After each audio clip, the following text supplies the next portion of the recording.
Okay, welcome to Teach Online TV. My name is Tyler, and I am here with Tabitha Carro, who has created many online courses, two online schools, in fact, Smartphone Marketing School and Flapjack Factory, which we're going to learn more about today. But she's been doing some amazing things, and so we're going to learn more about her journey. So hi, Tabitha. How are you? Doing very good. Thank you so much for having me here. Yeah, no problem. It's a pleasure to be speaking with you. So, can you tell us how you got into this? I mean, before we talk about some of the results that you've experienced using Thinkific to create your courses, let's backtrack and learn about your journey. What were you doing before you started teaching online, and what kind of prompted you to create your first course? Well, I will try to make it as condensed as I can. Okay. Give you the cliff notes. So I'm actually a teacher. I'm a school teacher. I teach fourth grade and previously taught kindergarten. I have 12 years teaching experience and 0 business experience. So when I began my fourth grade position, that was I'm going into my year 7 at this position. It is Spanish immersion, math, and science that I teach. So that's a specific content, and it was hard to find resources. So I ended up learning kind of just how to make my own things, and I came across a website for teachers where you can upload resources you've created and sell them to other teachers, which is called Teachers Pay Teachers. Oh, so that interesting. And it's blown up since then. At that time when I started, teachers hadn't heard of it and it wasn't big at all. And now it's a big go-to for most teachers to find what they need for their classroom.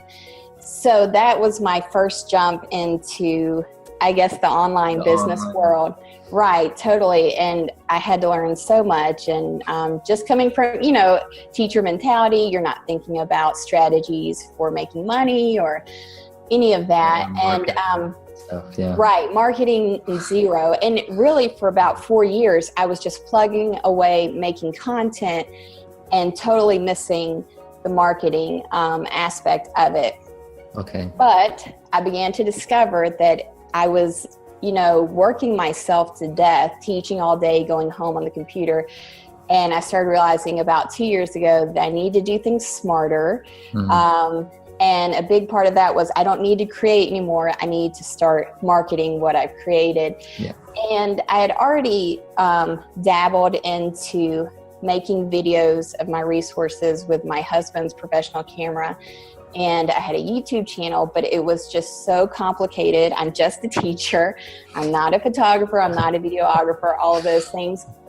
Not really a graphic designer, and yet I'm creating, I'm designing resources for other teachers. So it was very overwhelming, and I was trying to do it all with the professional gear. I had Adobe Premiere, all of that. And about 2 years ago, I started discovering, as I got the iPhone 5, really, the camera was pretty awesome. And I started realizing all these things I thought I had to do, professional camera, desktop software, I could actually start doing with my phone. So I was taking my photos of my products. I was creating my own promo videos and graphic design straight from my phone, but it was a slow evolvement. And last summer, I got the opportunity to speak at a Teachers Pay Teachers conference about smartphone marketing, because people started asking me, hey, how did you do that? And when I was telling them just on my phone, they were like, oh my goodness. So I got to share, and I realized that people wanted to know how to do this because it's simple, it's easy. You have your phone with you all the time. So you're actually working on your business in your spare moments instead of having to specify a specific time in your office on your computer to do your marketing. So in November, I started getting this idea, I'd really like to provide some kind of content platform to these mainly teachers that want to know how to market visually with just their iPhones, because that's my experience. And it was a struggle for me. Like, first I had an Instagram account and a newsletter, and I just built my newsletter and I just gave content. And by the end of the school year, I was like, now I have time to actually create content for people to buy that's Okay. worth their dollars. But I was struggling so hard to find the platform that I thought would be right. And I'm not going to mention the first platform that I tried, but I wanted to cry because it just wasn't looking good. And I was like, if I don't even want to look at my own course site, how do I expect? Right. You want to be proud of what you. Right, exactly. And so I had already come across Thinkific and dabbled into it, but I'm very video heavy with my content. And I thought, I don't really want to do courses. I want to just have just a video search database. But after I got frustrated enough, one weekend, I said, you know what, I'm going to just try Thinkific because you guys are awesome and have the free account. So I was like, let me just try it. And like within a day, I had all my content transferred, and I just decided to split things into small courses instead of one big long course, because I do, graphic design, product photography, and videography. So I just split it into a bunch of mini courses. It worked out perfectly. And at that time, I was like, I really wanted to give you guys like a big thank you message and say, you guys saved me. And I didn't at the time because I was so stressed trying to get everything done. And then that was like in May. I did an open and closed enrollment in June. I've spent the summer working with my students. It's been so much fun. And what they tell me the most is how much they love the ease of the platform, the fluidity of the videos uploading, being able, it's so mobile responsive. And that was key. That was something, obviously, smartphone marketing school I had to have, and you guys offer that. So I'm very thankful for Thinkific and my journey thus far. No, that's great. That's great. I'm very happy for you and happy to hear, that all of this has worked out well. Now, just to recap for a second here. So your first step into the online world was creating those resources that you're selling on kind of that marketplace for teachers. So these are like lesson plans, or like what kind of resources were you creating?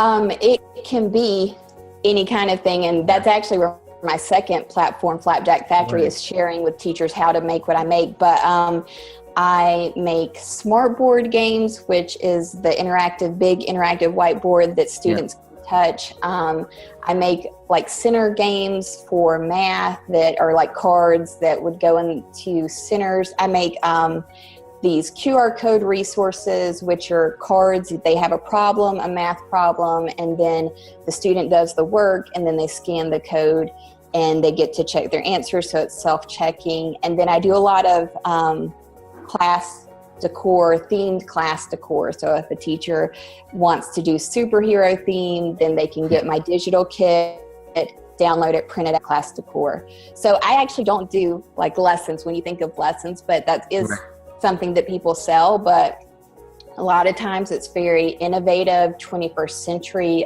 resources that are coming out at this platform that are, modern and up to date with common research and classroom practices. Okay, very, very interesting. And so you did that for a couple of years, and then from there you started, when you got the iPhone, you started doing some video marketing with the iPhone. Started getting some attention. People started asking you, how are you doing that? So that's what sparked the idea to create some resources for those folks who wanted to learn how to do some video marketing, I guess, or with their iPhone. And in fact, I don't know if you saw it, but we featured a woman named Deanne Love on our blog. She teaches hoop dancing. I check out her store all the time when I'm like, how should I design this? I'm like, let me go check Hoop Lovers. Because she started same as you, like with a phone. Her first course was shot in a park with an iPhone, and she's since like learned how to use more tools and more cameras and stuff. But it started with that phone. So going back to creating your first course, can you walk us through what that was like as far as coming up with the topic, recording the content, how you put it together? You've gotten better at it, because now, I'm looking at your online schools, and between the two schools, you have like over 20 courses. So you've obviously gone nuts and created a ton of content. But what was it like the first time? If you could just walk us through some of the struggles or what the process was like for you.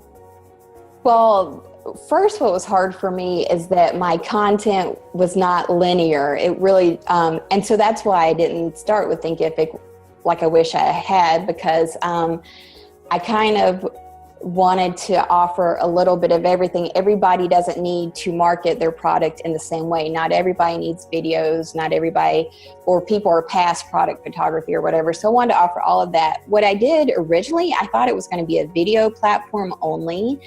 And I just made videos of, so this is not actually the one that I use, but I have a different overhead stand now, and just with a smartphone attachment. Yeah. And I have, I had some clamp lighting that I would use, and I would just video, and that's what I do. I just video my hands and my old, it depends. Sometimes I use my iPhone 6, but then I video with my present iPhone, which is the 6S Plus. And I just video myself and I show how to do a certain tutorial. So at the beginning, whenever I did something and I was like, oh, wow, that was a neat design, I would just first I would make like a Trello list of what I wanted to do when I realized I had a good tutorial idea. And then I was just, spring break, since I had that free. No fun. There was no fun for me this spring break. Usually always do something fun. We went to Egypt the last spring break. This spring break, it was like, no, I was like, I'm sorry, Hubs. My hands doing things on the iPhone. And I also had some other setups where I showed lighting and everything. And I use a ring light for my talking head sections of my videos. But everything on my course is iPhone made. The videos are iPhone made. The graphics are iPhone made. The GIFs are iPhone made. The course cards are iPhone made. And yeah, they could be more, I think the quality could go way up there, like Deanne loves or whatever, but I'm practicing what I preach. And right. I'm reaching a market that doesn't need, like movie. Yeah, the whole studio and the lighting and all that stuff, right? Yeah. Right. They have a bunch of products that they need to make look awesome, and they don't have the time or money to spend hours and thousands of dollars to showcase them. And now with your iPhone, you can make things look awesome. I mean, I personally love Flapjack Factory, the design. I'm in love with, like, I wouldn't want to pay more for that design. And that was all that. The whole design for that platform, I actually made on my phone, and I uploaded the course cards and the banner on my phone because you guys are so awesome that it worked. I couldn't believe it. I was like going to my dashboard and I just uploaded right from my camera roll. I was in a camper. We've been camping this summer. And so I didn't have my computer right there. So I got that site designed within a day.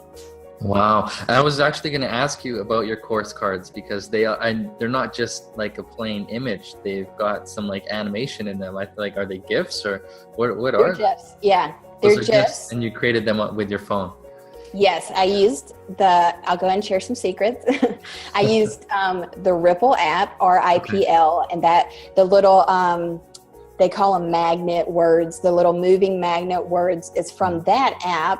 And basically you can transfer any video, you can convert it to a GIF with the app there's many, but the app that I use is called GIF Toaster. And you can change the size dimension so it's not so big or whatever. And so that is what I did right on my phone. And like that's like my obsession now because you guys accept GIFs for the course cards and for the banners. Like everything I have is animated because it's fun, Yeah. So in terms of like putting the course together, now you mentioned that before you moved to Thinkific, you were trying something else. We don't have to mention who it was if you're not comfortable. Was it like a self-hosted like WordPress thing, or was it a similar type of? It was similar, and I'll mention it because it's nothing against them. It wasn't the right fit for me, and it was Uscreen, and they were very helpful. But visually, like Thinkific visually is like pretty much ready to go. And obviously, if you want edits, things will get a little bit complicated.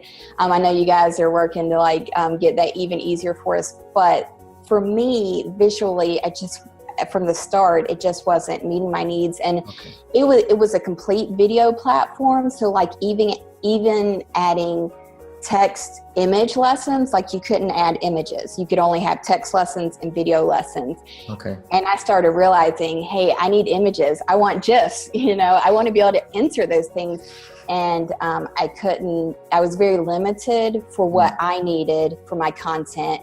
And I started to realize I don't want just video. That's not going to reach every learner. Mm-hmm. And with you guys, I realized I could use various multimedia pieces that would hopefully keep every type of learner engaged in my courses. Right. So inside of your course, you've got like those video lessons, and I'm assuming they're organized by module or by lesson number.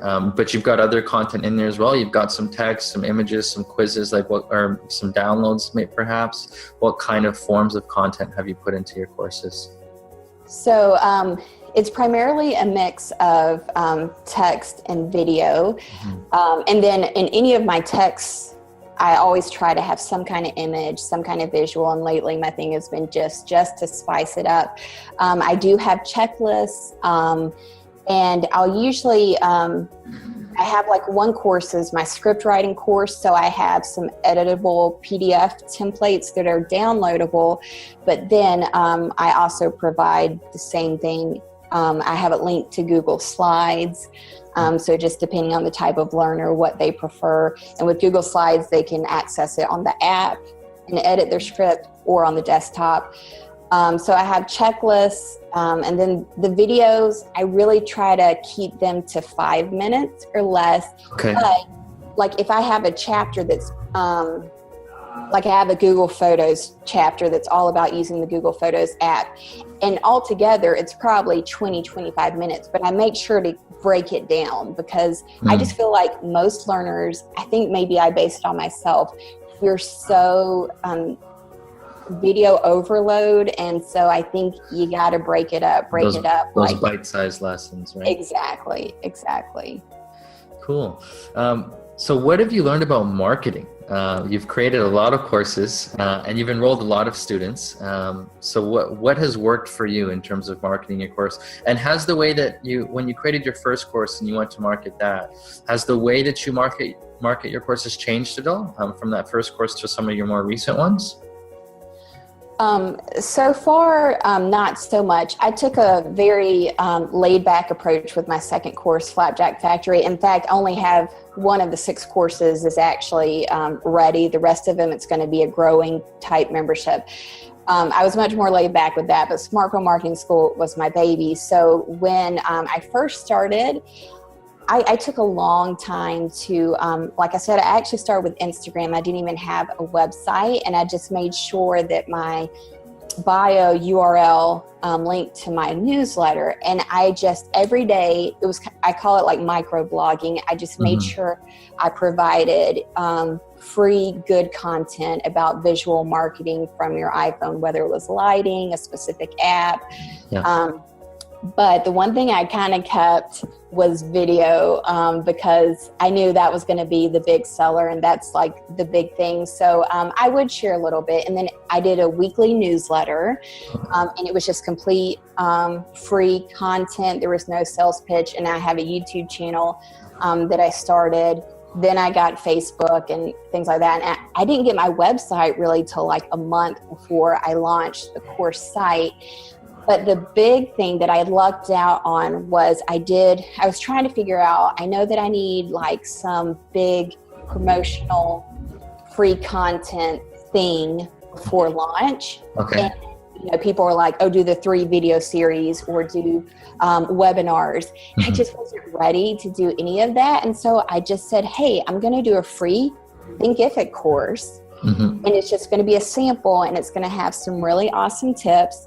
It's going to be worth their time, and it's going to, make them want more.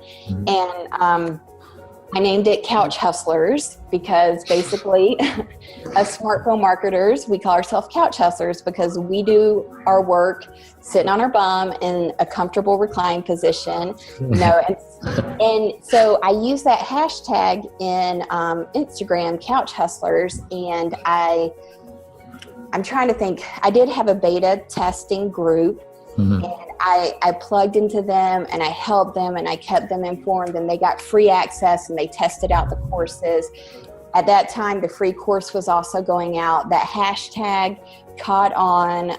And thankfully I already had a group of teacher entrepreneurs that followed me. So that did help too. And I have to be honest with that. But people, they love the free course. And for me, it was great because I knew that if they loved that free course, they're going to be happy with my membership because it's the same format. They're not going to be surprised. They're going to be comfortable with it. And so far, knock on wood, I haven't had anybody ask for a refund during my first enrollment. And next week, I'm actually doing my next, I'm just doing a 1 week enrollment period or whatever. But the Couch Hustlers free course was really helpful in building buzz. And then a week before, I'll usually do a giveaway where I give away complete access to membership, which I do membership. I bundle all my courses at Thinkific together. I don't sell them individually for Smartphone Marketing School. Okay. And I also provided, for the first giveaway, for my first enrollment, I provided like all the little gear pieces and everything that was part of the giveaway, and I made sure it was really focused on the objective of my membership, which is iPhone marketing. So I did have an iTunes card in there, but I didn't do some like free iPhone giveaway because anybody wants that, so I tried targeted to make sure you're getting the right people. Exactly. And that also really spread the word. So by the time that enrollment came, I remember the first couple of days were slow, and I was just like, because I had really, I told my newsletter followers, I was like, I feel like I birthed a baby, like just trying to get all of this done. But I had a 2-week open enrollment, and by that last day, it was definitely for me a success, and it's just been really awesome. I've been very grateful for Thinkific and for how everything has worked and the ease of it. That's great. So you've chosen to do an enrollment period. So you don't have the cart open all the time, I guess. You pick a certain day where you're going to open the doors and then close the doors and work with that group of students, I guess. Or? Exactly. So I have a secret Facebook group that they also get access to. Mm-hmm. I did open and closing. I mean, it's obviously a marketing strategy to make people seriously face yes or no. People need a deadline, right? But at the same time, I was like, it's very time consuming during the enrollment period if you're doing like a big thing like I was, because you're constantly answering questions, you're constantly posting to social media. I was doing periscopes, blabs, Facebook lives and everything. So I was constantly on for the promotion, and that's not something I could keep up with, but it made it so much more of a big deal. Whereas Flapjack Factory, I have right now, I just have it, it's continually open, and I just want that to be slow and simple. But for the open and closed, I think it's very effective for the content of my membership. And I want serious people in there, and not people that are like, oh, it's a Tuesday, I'll go ahead and get this membership. I want them to be like, I thought about it, this is what I want. And I may make it evergreen, I think maybe in a year, maybe. But at this point, I really liked this summer where I was just able to like invest in my students in the Facebook group, answer questions, make sure they were completely satisfied. And now they're my biggest advertisers, for this upcoming enrollment. Okay, very, very cool. So overall, what has worked well has been you sharing some free content, some free tips on social media, on Instagram, creating those hashtags. But everything that you've been putting out on social media connects to your newsletter. So for example, from your Instagram bio, the link sends people to subscribe to your newsletter. So when you're doing these launches and you're opening the doors to a course, are most of the students coming from your newsletter then? Is that how you're primarily getting the word out, is by sending that email to the people on your newsletter?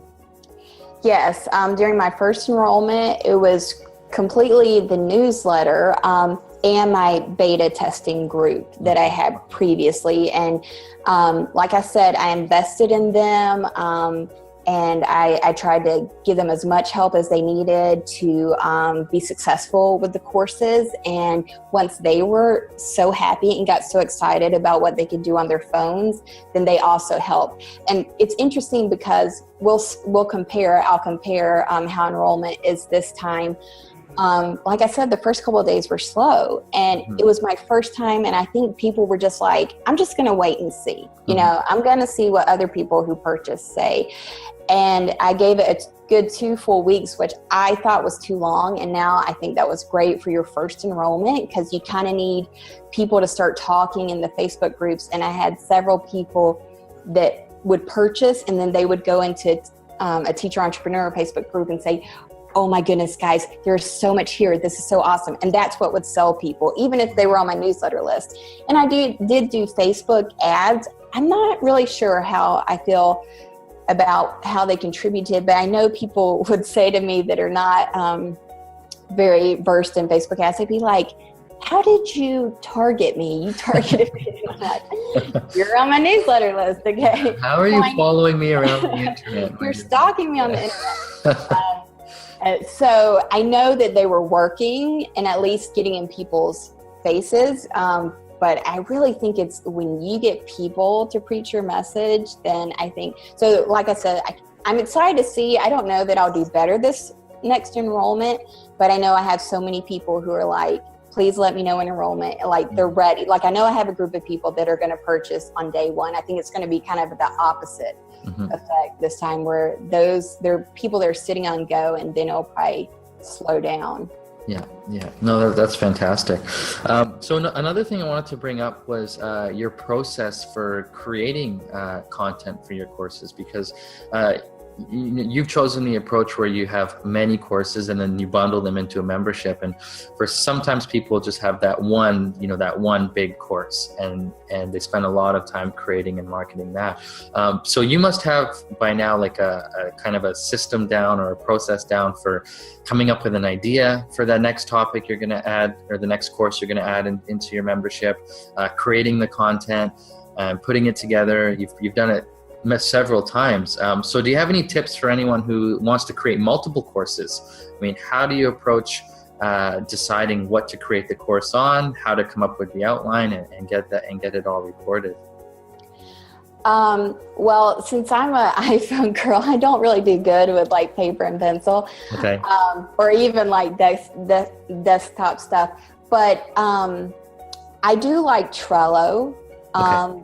That platform. And so what I would do is I started thinking of, I created videos just out of inspiration, and like, I was like, I love what, I just did, and I want to share this. But then there were things that I knew that my students would definitely have to know, whether it was lighting or whatever. So, as I was creating content, I was also trying to sort them into categories. And if they didn't fit in any of the topic courses that I had, then I had to put it into something new. And right now, I'm not really seeing myself adding a new course to my membership site. It's more like when I do a new tutorial, because I keep adding, it's a growing thing, I'll add it to the topics I already have. And I pretty much have my bases covered with all the topics so far.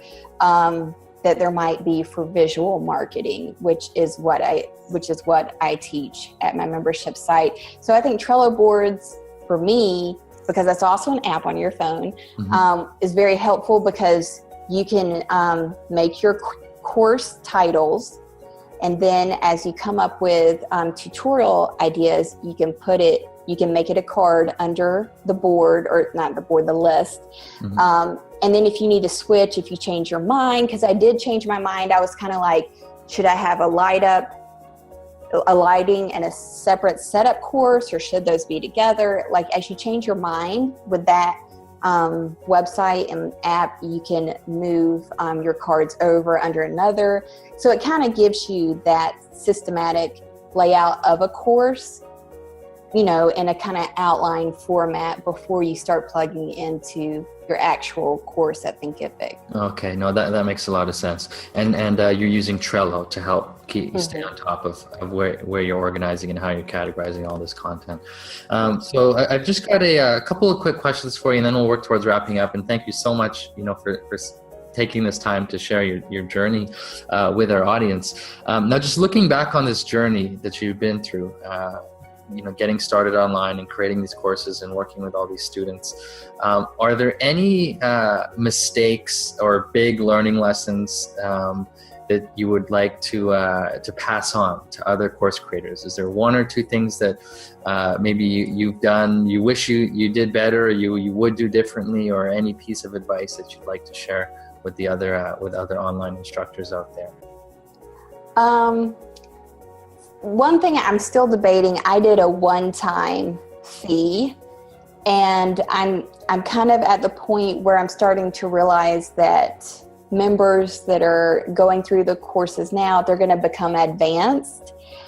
And I'm struggling with the fact, do I put advanced content in my membership site, in my courses, that would overwhelm somebody who's brand new to iPhone marketing? So that's something I'm struggling with, because it's a done deal. You know, I said one-time fee, membership, lifetime access, which I'm okay with that. But now I'm starting to think maybe it should have been like, you know, level 1, or, you know, the basics or something, and then create a separate membership for those who are ready for more complex techniques, whatever. Maybe 2 price points then, one price point for the bundle of basic level courses, and then a higher price point for a bundle with access to the more advanced stuff.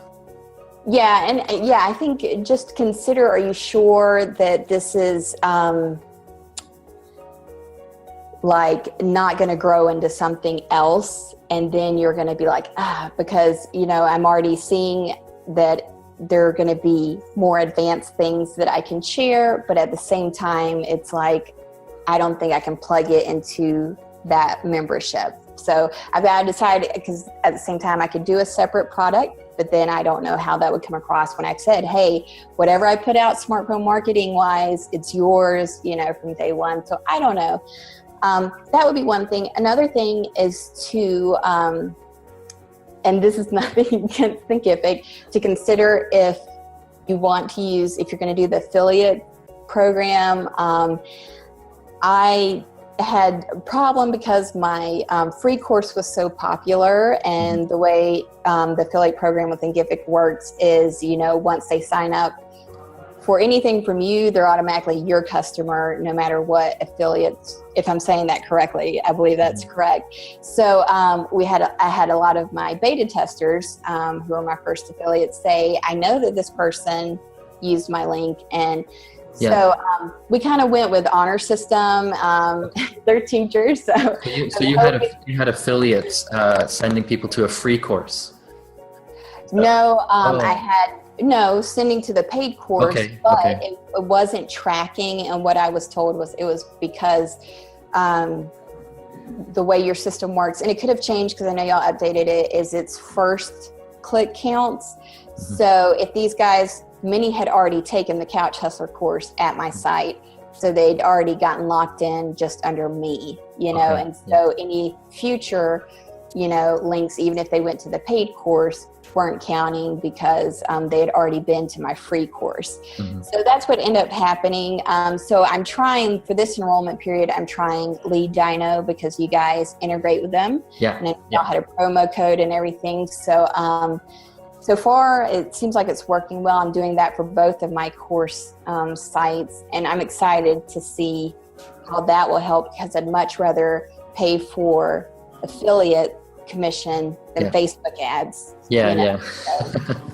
because then you only pay when you actually got the sale, right? No, that's good. I appreciate the feedback. I think what I'm going to do is work on a really detailed blog post on how to use Lead Dino, because there are a lot of instructors who want to have affiliates help promote their course, but they're not quite sure how to approach it or how it all works. So thanks for the reminder. I'm going to make sure I get on that for the blog. One last question for you, and then we'll wrap up. I want to see if we can help inspire those who are still on the fence and they haven't finished creating their course, or they're thinking of creating a course. They're not sure if they could do it. So from your experience of having created online courses and having used Thinkific to help you do that, what kind of impact has this had on your life? It's been crazy. It's been amazing. I will say, if you're doing a course about something that you're really passionate about, like, go ahead, hang in there, and just know that, the tough part is right now when you're like getting that base of content. I think the connections, it is like totally skyrocketed my connections with other entrepreneurs that I didn't have before. Of course, that's based on my content platform, which is for business owners. But you feel it gives you fulfillment, it gives you purpose, because people are coming to you and you're solving their problems with your content. And then, of course, to make money is amazing doing it. But to have people really see you as an expert, even if it's a small topic like marketing with your iPhone or whatever, it's so rewarding alongside the money or whatever. And my teaching platform with Thinkific right now, that's slow going. So it may be slow going for you. And I have fellow friends that it's slow going, but if you love what you're doing and you really want to teach it and you want to invest people, I feel like you have to like people also. I think sometimes you think, well, I don't like people, so I'll put my content on this course so that it's there and I don't have to deal with them. Right. And I think I can understand that view of things, because I'm an introvert or whatever. But this has brought me out of my shell. It's given me confidence. And my husband will tell you that, he's like, you're so confident now. And it's because I finally feel like I'm an expert at something, and I feel like I can help people, and to know that people actually, when I tell them or help them, and they're like, oh my goodness, that saved me. Thank you so much. Or my video just got showcased or whatever. Yeah. It's the best feeling in the world. And so if you feel like that's how you are, then you need to finish, because this is for you. This is up your alley. That's great. Thank you. Thank you so much for sharing that with us. So Tabitha, this has been a pleasure. I really appreciate your time and sharing your tips with our audience. If anyone wants to learn more about you or get in touch with you, learn about your courses, where's the best place we can direct them to? They could go to, I don't have anything written, but they could go to my Couch Hustler course, which is the free course, and that's bit.ly/Couch Hustler, or you could go to Smartphone Marketing School on YouTube, Smartphone Marketing School on Instagram. My email is tabitha@smartphonemarketingschool.com. Just keep Smartphone Marketing School in your brain, and you'll probably find me somewhere. So just Google Smartphone Marketing School and they should be able to. Yes. And if they find me, for example, if they find me on Instagram, I actually have a giveaway link right now in my bio, but normally my free Thinkific course is there. So even if somebody who's not interested in me per se, but interested in what would I don't want to say successful, but what a free course that has helped somebody be successful with Thinkific looks like, then I highly suggest just download my course and kind of see how I did things and just, give you an idea. Perfect. Okay. Well, thank you so much. And I wish you all the best. Thank you so much. I appreciate this opportunity.